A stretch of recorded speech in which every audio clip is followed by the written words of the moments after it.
యువత మత్తుకు బానిసవుతోందా? మనందరికి తెలుసు సిగరెట్లు, ఆల్కహాల్. అంతకు మించి స్కూల్స్లో, యూనివర్సిటీస్లో, సెలబ్రిటీస్ పార్టీస్లో డ్రగ్స్ అనేవి చాలా కామన్ అయిపోయాయి. దీనికి సంబంధించి మనం last year Sushant Singh episode చూసాం. ఆయన సూసైడ్కి ఈ డ్రగ్స్ కూడా కొంత కారణమేనని చెప్పి కొన్ని వాదనలు కూడా వినిపిస్తున్నాయి. ఈ మధ్య కాలంలో గత 20 రోజుల నుంచి ఆర్యన్ ఖాన్ ఎపిసోడ్ చూసాం. నిన్న 23 రోజుల తర్వాత ఆర్యన్ ఖాన్ బెయిల్ మీద బయటకు వచ్చినప్పటికీ అసలు ఈ చట్టాలేంటి, నార్కోటిక్స్ కంట్రోల్ బ్యూరో ఏంటి అనే క్వశ్చన్ అందరి మైండ్స్లోనూ వస్తోంది. అసలు ఇక్కడ డ్రగ్ అబ్యూజ్ ఏంటో మనకు తెలియాలి. మనుషులు డ్రగ్స్ వాడతారు మెడిసినల్ పర్పసెస్కి. కొన్ని రోగాలు నయం అవటానికి కొన్ని పాలియేటివ్ డ్రగ్స్ కావాలి.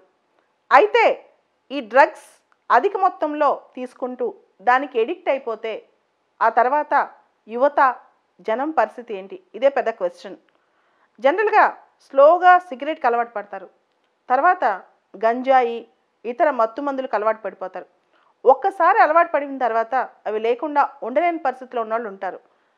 డీ అడిక్షన్ అనేది చాలా పెద్ద క్వశ్చన్ అయిపోయింది.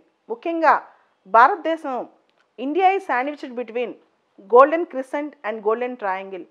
ఒక పక్క గోల్డెన్ క్రిసెంట్ ఉంది, మనందరికి తెలుసు. పాకిస్తాన్, ఆఫ్ఘనిస్తాన్, ఇరాన్. ఆఫ్ఘనిస్తాన్ ఓపియం కల్టివేషన్లో చాలా పాపులర్ అని. ఇంకో పక్క గోల్డెన్ ట్రయాంగిల్.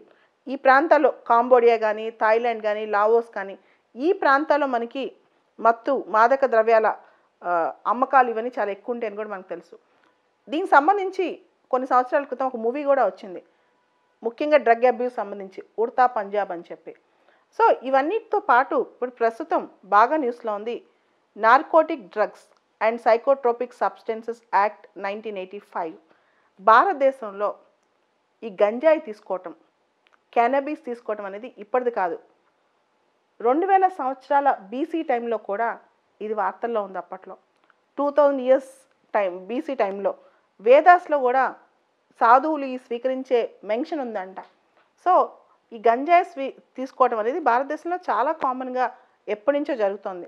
బ్రిటిష్ వాళ్ళు దీనికి సంబంధించి కొన్ని ప్రొహిబిషన్ చట్టాలు తెచ్చినా డ్రగ్ అబ్యూస్ సంబంధించి, డ్రగ్ డీ అడిక్షన్ సంబంధించి, రీహాబిలిటేషన్ సంబంధించి భారతదేశంలో 1985 వరకు ఒక చట్టం అంటూ రాలేదు. అయితే మనం అంతర్జాతీయంగా చూసుకుంటే కనుక ఐక్యరాజ్య సమితి వాళ్ళు కొన్ని కన్వెన్షన్స్ చేశారు. ముఖ్యంగా single convention on narcotic drugs 1961, తర్వాత కన్వెన్షన్ ఆన్ సైకోట్రోపిక్ సబ్స్టెన్సెస్ 1971, ఆ తర్వాత UN convention against illicit traffic in narcotic drugs and psychotropic substances 1988. ఇట్లా చాలా కన్వెన్షన్స్ చేశారు యుఎన్ వాళ్ళు. ఇండియా వీటికి సిగ్నేటరీ, ఇండియా వాటికి సంతకం పెట్టింది. దీనికి ఆధారంగానే, యుఎన్ కన్వెన్షన్స్ ఆధారంగానే ఇండియా ఇక్కడ చట్టం తీసుకొచ్చింది. రాజీవ్ గాంధీ గారు ప్రధానమంత్రిగా ఉన్న టైంలో ఆ చట్టం పేరే narcotic drugs and psychotropic substances act 1985. ఈ యాక్ట్ చాలా స్ట్రింజెంట్, చాలా స్ట్రిక్ట్గా ఉంటుంది. ఈ యాక్ట్ కింద ఒక బాడీ క్రియేట్ అయింది, ఒక స్టాట్యుటరీ బాడీ, చట్టబద్ధమైన సంస్థ. అది నార్కోటిక్స్ కంట్రోల్ బ్యూరో. ఈ works under home ministry, ministry of home affairs కింద నార్కోటిక్స్ కంట్రోల్ బ్యూరో వర్క్ చేస్తుంది అనమాట. ఈ డ్రగ్స్ అనేవి, ఇలిసిట్ డ్రగ్ ట్రాఫికింగ్ అనేది యాక్చువల్గా దీనికి department of revenue, ministry of finance, ఎందుకంటే అది ట్రేడ్ కింద వస్తుంది, ఇలిసిట్ ట్రేడ్ కింద వస్తుంది. అదేవిధంగా డ్రగ్ డీ అడిక్షన్ అనే కాన్సెప్ట్ అనేది ministry of social justice and empowerment. అంటే ఓవరాల్గా ఈ మొత్తం ఈ డ్రగ్ అబ్యూజ్ అనే కాన్సెప్ట్లో, నార్కోటిక్ డ్రగ్స్ అనే కాన్సెప్ట్లో 3 మినిస్ట్రీస్ ఇన్వాల్వ్ అయినాయి. ఒకటి మినిస్ట్రీ ఆఫ్ హోమ్ అఫైర్స్, రెండోది ministry of social justice and empowerment, మూడోది ministry of finance, particularly department of revenue. అయితే మన రాజ్యాంగంలో ఆర్టికల్ 47 డైరెక్టివ్ ప్రిన్సిపల్స్, ఆదేశ సూత్రాల్లో article 47 prohibition of intoxicated drug is a directive principle. ఈ ఆర్టికల్ 47 కూడా narcotic drugs and psychotropic substances యాక్ట్కి ఒక జెనసిస్, ఒక బ్రీడ్, ఒక ఇంజిన్ అని చెప్పుకోవచ్చు, ఒక ప్రమోషన్ అని చెప్పుకోవచ్చు. ఆర్టికల్ 47 ప్రకారమే narcotic drugs and psychotropic substances act కూడా చేశారు.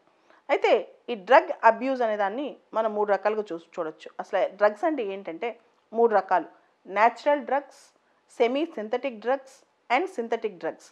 సింథటిక్ అంటే ఆర్టిఫిషియల్, సింథటిక్ అంటే పెద్దగా మీనింగ్ ఏ ఉండదు, అది ఆర్టిఫిషియల్ అనమాట. న్యాచురల్ డ్రగ్స్ అంటే ఓపియం, గంజాయ్, హ్యాషిష్, ఇవన్నీ కోకా లీవ్స్, ఇవన్నీ న్యాచురల్ డ్రగ్స్లోకి వస్తాయి. Semi synthetic morphine, కొడైన్, heroin, cocaine, ఇవన్నీ సెమీ సింథటిక్. సింథటిక్ డ్రగ్స్లో డైజాఫ్రెమ్, తర్వాత ఎక్స్టసీ, ఇట్లాంటివన్నీ సింథటిక్ డ్రగ్స్లో వస్తాయి. అంటే డ్రగ్స్ మొత్తం మూడు రకాలుగా డివైడ్ చేసుకుంటే.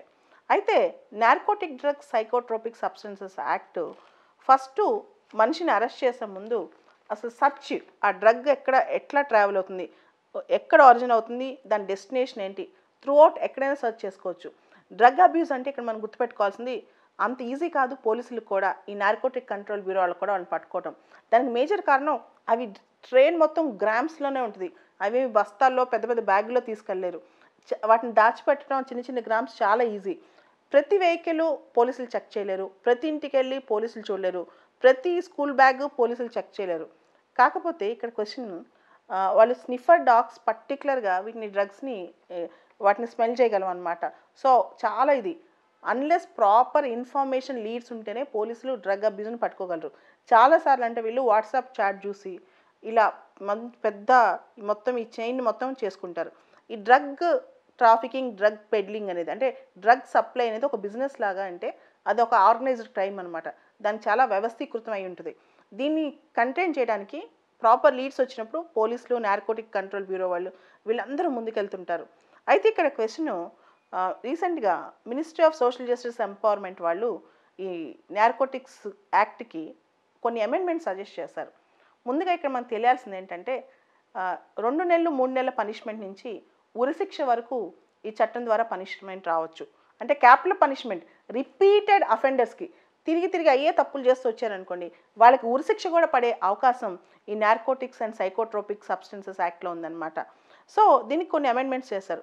ఫస్ట్ ఆఫ్ ఆల్, స్మాల్ క్వాంటిటీస్లో ఈ డ్రగ్స్ కనుక ఉంటే, మనిషి దగ్గర దొరికితే, అతను దానికి అలవాటు పడుంటే దాన్ని డీక్రిమినలైజ్ చేయాలి. అంటే చిన్న చిన్న క్వాంటిటీస్లో తన సొంత యూజ్ కోసం వాడితే, డ్రగ్ని సప్లై చేయటం వేరు, ఆ డ్రగ్కి ఎడిక్ట్ అవటం వేరు. డ్రగ్ సప్లైర్ అంటే డ్రగ్స్తో బిజినెస్ చేసేవాడు, దాన్ని కమర్షియల్ యూజ్కి వాడుతుంటాడనమాట. డ్రగ్ పెడ్లింగ్, దాన్ని సప్లై చేస్తూ దాని ఒక వ్యాపారం చేసి అందరినీ అన్యాయం చేసేవాడు, అందరి జీవితాలు పాడు చేసేవాడు తన లాభం కోసం. డ్రగ్ సప్లైయర్ వేరు, డ్రగ్ని తీసుకుంటూ దొరికిపోవడం వేరు. డ్రగ్ విక్టిమ్ వేరు. విక్టిమ్ని విక్టిమ్ లాగా చూడాలి. ఉదాహరణకి హ్యూమన్ ట్రాఫికింగ్లో ఒక ఉమెన్ని తీసుకెళ్ళి ట్రాఫికింగ్ చేశారనుకోండి, అక్కడ ఉమెన్ విక్టిమ్ అవుద్ది కానీ ఉమెన్ అక్కడ కల్ప్రిట్ అవ్వదు. కానీ ఇక్కడ ఈ యాక్ట్ ప్రకారం ఎవరైతే స్మాల్ క్వాంటిటీస్లో కొన్ని చిన్న గ్రామ్స్లో డ్రగ్ ఉన్నారో వాళ్ళు విక్టిమా లేకపోతే సప్లైరా, ఇది ఫస్ట్ క్వశ్చన్. రెండోది, విక్టిమ్ కూడా దీనిలో శిక్ష ఉంది. రెండోది, ఎవరైతే దానికి అడిక్ట్ అవుతారో వాళ్ళకి రీహాబిలిటేషన్ చాలా ఇంపార్టెంట్ శిక్ష కన్నా. ఖచ్చితంగా విక్టిమ్స్కి డిటరెన్స్ కోసం శిక్షలు వేస్తున్నారు, కానీ విక్టిమ్స్ని ఎలా ట్రీట్ చేయాలి, విక్టిమ్ సొసైటీ ఎంత సింపతితో చూడాలి, ఇవన్నీ చాలా ఇంపార్టెంట్ అంశాలు. రెండోది, జనరల్గా క్రిమినల్ లాలో ఉంటుంది, the guilt of the accused should be proved beyond reasonable doubt. So burden of proof ఎవరి దగ్గర ఉంటుంది? తప్పు చేశాడు అని చెప్పి క్రిమినల్ లాలో ఎవరు ప్రూవ్ చేయాలి? It is a prosecution. మీరు చూసే ఉంటారు, జైల్ సీన్స్లో, పోలీస్ సీన్లో, కోర్ట్ సీన్స్లో, వీటన్నిటిలో ప్రాసిక్యూషన్ అనే మాట వాడతారు. ముఖ్యంగా కోర్టు సీన్లో పబ్లిక్ ప్రాసిక్యూటర్ అంటే స్టేట్ ప్రూవ్ చేయాలి పలానా వ్యక్తి క్రైమ్ చేశాడని. కానీ డ్రగ్ అబ్యూస్ కేసుల్లో, ఈ నార్కోటిక్ డ్రగ్స్ కేసుల్లో the accuse should prove that he is innocent. తన అమాయకుడిని, తనకేమీ తెలియదని, ఈ కేసులో తనకు సంబంధం లేదని, the burden of proof is on the accused. నేను అదేం గిల్టీ లేదు, నేనేం తప్పు చేయలేదు అని చెప్పి అక్యూజ్డ్ ప్రూవ్ చేయాలి. అదంత ఈజీయా? అంటే ఒక స్టేట్ అనేది ఒక వ్యవస్థ, తనకి పోలీసింగ్ సిస్టమ్ తన చేతిలో ఉంటుంది, అండ్ ప్రూఫ్ అనేది ఈజీ అవుతుంది, మొత్తం సిస్టమ్ వర్క్ చేస్తాయి. కానీ ఇక్కడ accused a single man, how can he disprove his crime?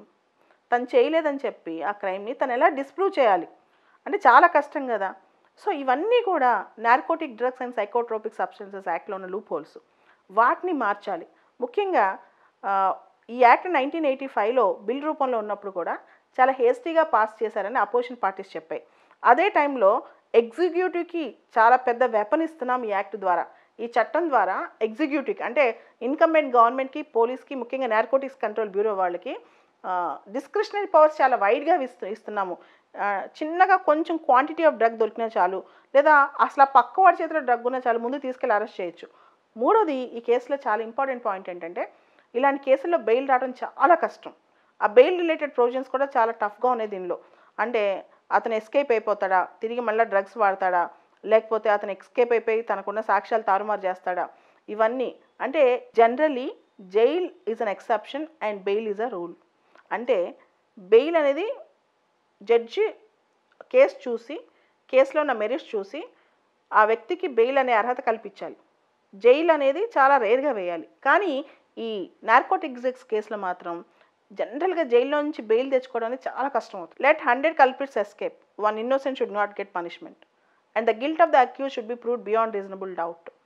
ఈ రెండు రూల్స్ని విరుద్ధంగా ఈ కేసులో అక్యూజ్డ్ అనే వాటిపైన ఆల్మోస్ట్ నిందితుడు అనే ముద్ర పడిపోతుంది. ఇది మెయిన్ ప్రాబ్లం. ఇప్పుడు ఆర్యన్ ఖాన్ కేసులో ఆర్యన్ ఖాన్ గిల్ట్ ఎంతవరకు ఉంది, ఆర్యన్ ఖాన్ నిజంగా ఆ టైంలో ఇంటాక్సికేషన్లో ఉన్నాడా, లేదా ఆర్యన్ ఖాన్ దాన్ని పెడ్లింగ్ చేస్తున్నాడా, దానికి ఏ విధమైన అంటే కోర్టు ఏం కన్సిడర్ చేసి 23 days అతన్ని జైల్లో కూర్చోబెట్టింది. అలానే ఇలాంటి కేసుల్లో ఎంతమంది నిజంగా అక్యూజ్డ్గా ఉన్నారు, నిజంగా వాళ్ళు తప్పు చేసి అక్యూజ్డ్గా ఉన్నారు, అండ్ ఎంతవరకు ఈ కేసులో శిక్షలు ఎంతవరకు పడుతున్నాయి, అసలు ట్రయల్స్ ఎంతవరకు జరుగుతున్నాయి ప్రాపర్గా, ఇవన్నీ బిగ్ క్వశ్చన్స్. వీటన్నిటికీ యాక్ట్ ఖచ్చితంగా ప్రతిదానికి ఒక చట్టం ఉండాలి. కానీ ఆ చట్టం మిస్ అవ్వకుండా చూసే బాధ్యత కూడా ఈ సమాజందే. ముఖ్యంగా డ్రగ్ అబ్యూస్కి చట్టాల కన్నా కూడా పేరెంట్స్ వాచ్ డాగ్ లాగా ఉండాలి. ఎప్పుడైనా 10th class ఇంటర్మీడియట్ డిగ్రీ టైంలోనే ఈ అలవాటు అవుతాయి. రెండోది సివిల్ సొసైటీ, మూడోది యూత్ కల్చర్, నాలుగోది టీచర్స్, ఐదోది యూత్కి చిన్నప్పటి నుంచి ఒక రెస్పాన్సిబుల్ లైఫ్ లీడ్ చేసేలా చూడటం. ఇవన్నీ చేయగలిగితే అసలు ఈ నార్కోటిక్ డ్రగ్స్ యాక్ట్లు ఏంటి, కోర్టులు ఏంటి, తర్వాత బెయిల్ ఏంటి, ఈ ప్రాబ్లమ్సే రావు.